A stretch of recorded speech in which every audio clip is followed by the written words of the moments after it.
Hey guys, what's up? How's it going? I'm gonna go over how to draw Goku, and so we're gonna actually get started. I'm gonna go over the tools really quick. I'm gonna use a mechanical pencil. Doesn't really matter what kind of lead you use. Just it's basically for the preliminary drawing, the preliminary lay-in. And I'm gonna use a Sharpie. And those are the only two tools I'm gonna use. So actually, also the eraser. I mean, that was one of these long erasers, so you can you have a lot to erase with. The white ones, you know, not the pink ones. The pink ones leave behind this really weird mark after you erase. So preferably the white ones. So I'm gonna start with a pencil. First thing I'm gonna lay in these really broad shapes. You gotta think simply first, and I'm gonna do this very thinly. I really hope you can see this on camera. I'm going to put almost like a teardrop because Goku's hair kind of goes up, you know. When you look at the entire head, it kind of looks like a big drop. And I'm going to use that general shape to get just my head shape. Getting the neck shape. Then I'm going to go across. I'm going to put like a curved line from shoulder to shoulder. So far we have that. I'm going to put a ball here for his deltoid, the top of his arm where it's going to connect. I'm going to draw it down a little bit where his arm extends into his elbow. And then from his elbow, his hands are going to be up. You know, there's going to be a perspective. So I'm going to draw a circle right here representing his hand. And then I'm going to draw a circle representing his forearm. And I'm going to connect those like a tube. So this is just preliminary, so don't draw too dark. But it's going to be like two cylinders in space connecting. I'm going to draw down the middle of his chest a line, just a straight line. And you know, the split between the pec, you know, the two pecs and the ab area. And then from there I'm going to put kind of this line across his body representing his lower pectoralis, you know, below his pecs. And I'm actually going to add the rib cage. These things, you know, you can do. I do them almost automatically now, you know, and you can be messy with it, you know, just be light. Be very light. You don't have to, you know, be super dark on anything because it'll kind of ruin it. You won't be able to, because these are lines that we're going to erase later. I'm going to draw his other arm over here. Just a straight line. Just one side of his arm. And then the other side of his arm. Think of the arms as tubes that are connected. Draw his hand over there. I'm just drawing that as a placeholder. These are all placeholders. So rib cage, head shape, hand, shoulder, you know, and this is just for the direction of his body, this middle line. So you have this preliminary shape. Now we're going to go into more detail. We're going to his face and his neck. So with his face, I draw a center line down the middle of his face. And he's going to be turning downward. So because he's turning downward, when I'm going to draw a line trying to find the eyes, like the eye shape, you know, across his face, because he's going to be looking off in this direction over here. So, because of that, and he's going to be leaning downward. Because of that, I'm going to draw a line across his eyes so I can even them out. So I can figure out where they're placed. This chin's going to be down here. When you're dividing up the face, even with the anime drawing, but not even a little different in anime. You know, usually you'll divide the face up front. You'll divide it from top of where the hairline is, and then to the brow line, like where the eyes are, and then the bottom of the nose, and then the bottom of the chin, and those will be thirds. Top of the brow line, bottom of the nose, chin, and then top of the hairline. Usually you split those up into thirds to kind of get a, you know, they'll at least look human. That's a little different with anime. I might play around with those a little bit. I'm even going to erase that right there. but you at least have that in place there. Start drawing the front of his face here to kind of have a placeholder.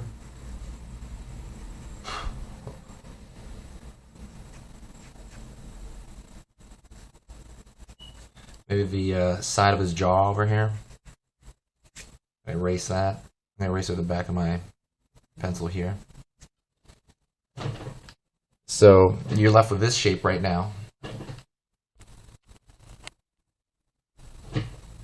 One moment. Alright, so now you can place the ear. I'll just put a circle right next to it's on the outside of the jaw. It connects to the jaw, but I'll put a circle on the outside of the jaw. And his neck, the trapezius kind of connects. I mean, I recommend looking at anatomy books, but for now as a shortcut, connect the top of his shoulder to the back of his ear, because that's normally where how the kind of the trapezius travels. It travels it kind of hooks up to the back of the skull and goes downward into the kind of shoulder. So the top of the shoulder area. So you can put like just a triangle, really. That's to simplify. Just triangle. Triangle shapes on one side and the other. Okay, let's do the hair. The hair is, very significant for these guys. So it's all repeated triangles normally. So you have one massive shape, like one one large main primary shape, which is I think this teardrop shape, and then attached to it, you're gonna have smaller triangles protruding from it, like spikes, which they are spikes. And so when you're making these triangles, don't forget the primary form, which is the hair shape, the overall hair shape. Never lose sight of the overall shape while you're drawing this.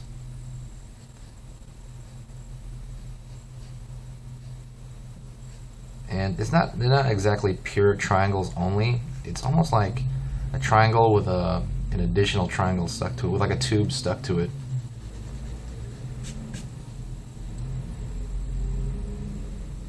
I would actually just, if you want to practice the hair, just draw several pages of their hair only, Like, empty head shape, and just the hair. Because they also have bangs, at least Goku does. It's like they're wearing super gel, wearing hardcore gel. It's kind of gonna go into his eye.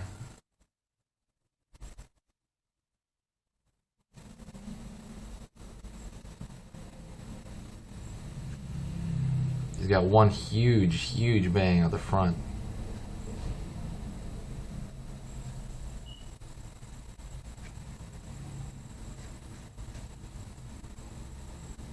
And more comes out the side over here.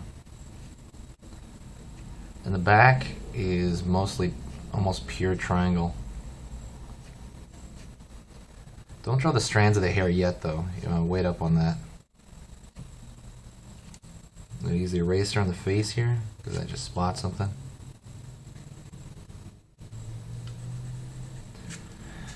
Erase any marks just to kind of keep the picture clear. That's just, this hair shape, this is just the lane of the hair shape. I want to get stuff placed, really. And then I'm going to go into it with a marker in a second here. His eyes, the anime characters usually in Japanimation, you have larger eye shapes, and he's going to be mad too, in this pose. I want him to be angry, because it's, anger looks cool, I guess all what anger looks like.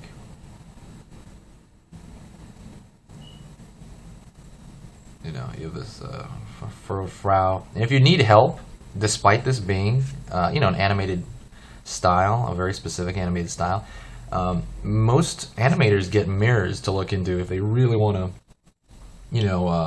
know how the muscles work in that area and they don't, remember right off the bat. You get a mirror, you put it right next to you. Sometimes I do that. So, you got the big old eyebrow.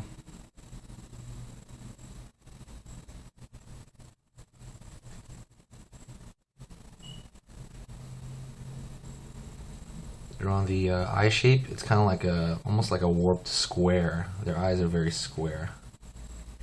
I know they're big and round when at ease, but usually when they're angry, they get very, very square because the muscles start tensing in the eyes. You know, the brow starts going downward, and then even the underside of the lower lids, they start reacting differently.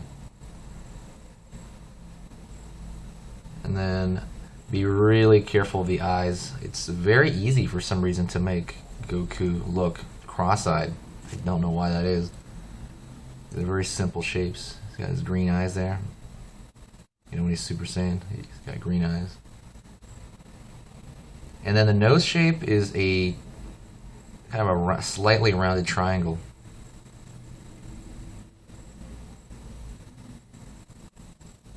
With a little small, tiny cast shadow underneath. You know, like if the sun is coming from above, it'll cast a tiny little shadow on his little nose. Go back down here.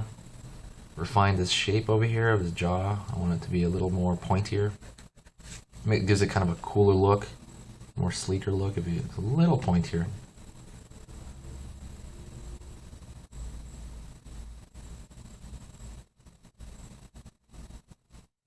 His mouth is basically a small line because he's all serious right now.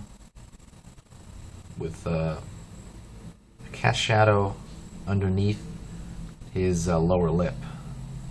It looks like he's blowing gum. I'm not gonna put that line inside his face.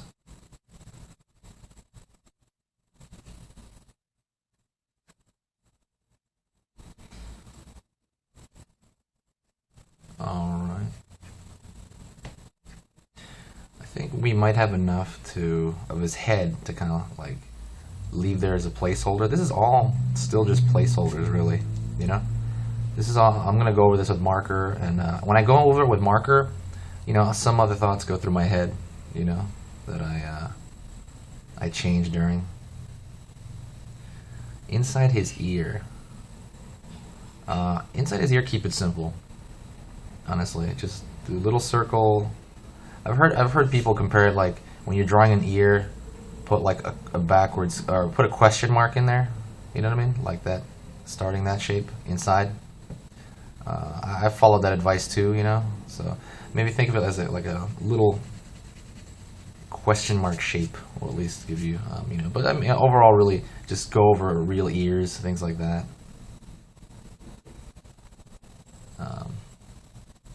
Their ears are, you know, a little more detailed than you would think, you know, because their face is so simple. I mean, it's simple yet deceivingly simple, where it's easy, but if you get certain shapes wrong, it'll look completely different, and that's what kind of I love about the way they draw in Dragon Ball. And then I'm gonna go down to his neck. I'm gonna get that figured out. He's got his shirt here, and the top of his pectoralis. Actually, I'm gonna move his whole area a little bit to the left. The top of his pecs are sticking out here. He's got his uniform, or gi, or I'm not sure what you call it. Gi? Dobak? But anyways, his outfit. And when you go down his outfit toward his armpit, there's going to be some flexion. There's going to be some flexion in this area here. Like, there's going to be a tension point right here under his armpit. You know? Because that's what it is when everybody wears clothes, and they have it as well. So a lot of the folds the tension is gonna come right from underneath his armpit here, you know, and I believe above his arm as well. So that's a good ideal to remember when, because like those folds they're all gonna be traveling a certain direction, you know, when they end, and it's usually up here because it's hanging off his shoulder, and right here because he's bending his arm right now. He's moving his arm. And he's pulling back the cloth underneath. So that's a good rule of thumb. And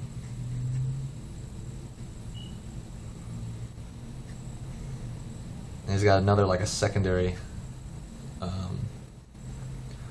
shirt underneath.